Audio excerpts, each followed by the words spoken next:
حامدا مصليا مسلما وبعد اعوذ باللہ من الشیطان الرجیم بسم اللہ الرحمن الرحیم الا ان اولیاء اللہ لا خوف علیہم ولا هم یحزنون صدق اللہ۔ میں نے جس آیت کریمہ کی تلاوت کرنے کا شرف حاصل کیا، آئیے اس کا ترجمہ جاننے سے قبل بارگاہ رسالت مآب صلی اللہ علیہ وسلم میں ہدیہ درود پاک نہایت اطمینان و سکون اور ادب و احترام کے ساتھ پیش کرنا پڑھیں۔ اللہم صلی علی سیدنا شفیعنا حبیبنا مولانا محمد پاک موجود الکرم الحجب بارک وسلم صلاۃ والسلام علیک یا رسول اللہ یا حبیب اللہ صلی اللہ تعالی علیہ وآلہ وسلم۔ خدا والے زمانے کا بھروسہ چھوڑ دیتے ہیں، بھور میں ڈال کے اپنا سفینہ چھوڑ دیتے ہیں۔ خدا والے زمانے کا بھروسہ چھوڑ دیتے ہیں، بھور میں ڈال کے اپنا سفینہ چھوڑ دیتے ہیں، اور نہ پوچھیں خرقہ پوشوں کی، ارادت ہو تو دیکھیں کو یدے بیضا لیے بیٹھے ہیں اپنے آستینوں میں۔ الہی یدے بیضا لیے بیٹھے ہیں اپنے آستینوں میں، اور جلا سکتی ہے شمع کشتہ کو موج نفس ان کی، جلا سکتی ہے شمع کشتہ کو موج نفس ان کی۔ الہی کیا چھپا ہوتا ہے اہل دل کے سینوں میں، الہی کیا چھپا ہوتا ہے اہل دل کے سینوں میں۔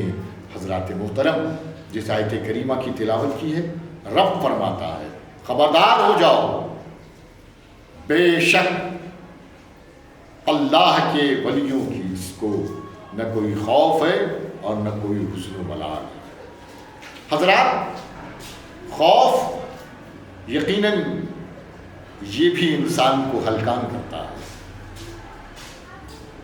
غم حزن و ملال یہ بھی انسان کو ہلکان کرتا ہے۔ خوف آنے والے خطرے سے ہوتا ہے، اور حزن و ملال کسی چیز کے کھو جانے پہ ہوتا ہے۔ معلوم یہ ہوا کہ اللہ کے وہ نیک بندے ہیں جنہیں نہ کسی مصیبت کے آنے کا خطرہ ہے اور نہ کسی چیز کے ضائع ہونے کا خطرہ ہے۔ یہ وہ لوگ ہیں جن کے دل میں صرف اللہ کی محبت ہے۔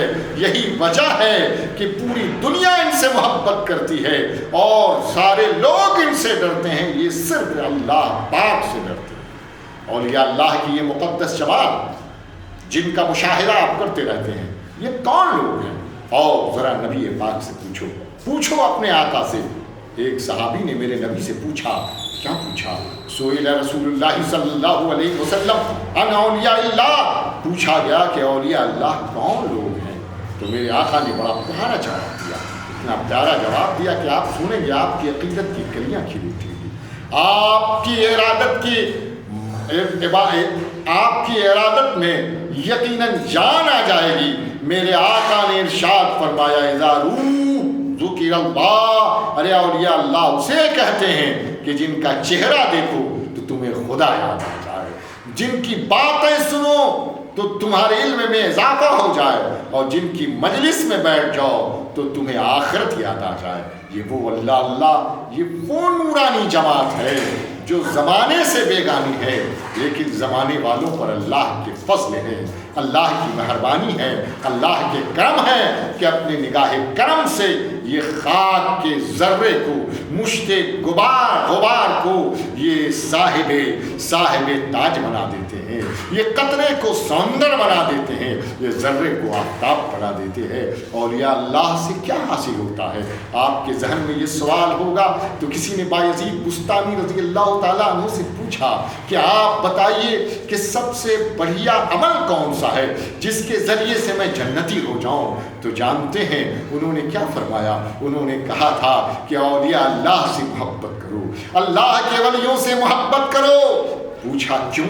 کہا جب ان سے محبت کرنے لگو گے اور ان کی محبت تمہارے سینے میں جب اتر جائے گی، اللہ تعالیٰ کی نظر عنایت جب تمہارے سینے میں ہوگی اور اللہ دیکھ لے گا کہ اس بندے کے دل میں میں ہمارے ولی کی محبت جاگزی ہے تو اللہ تعالیٰ اسی بنیاد پر تمہیں بخش دے گا اور جنتی بنا دے گا۔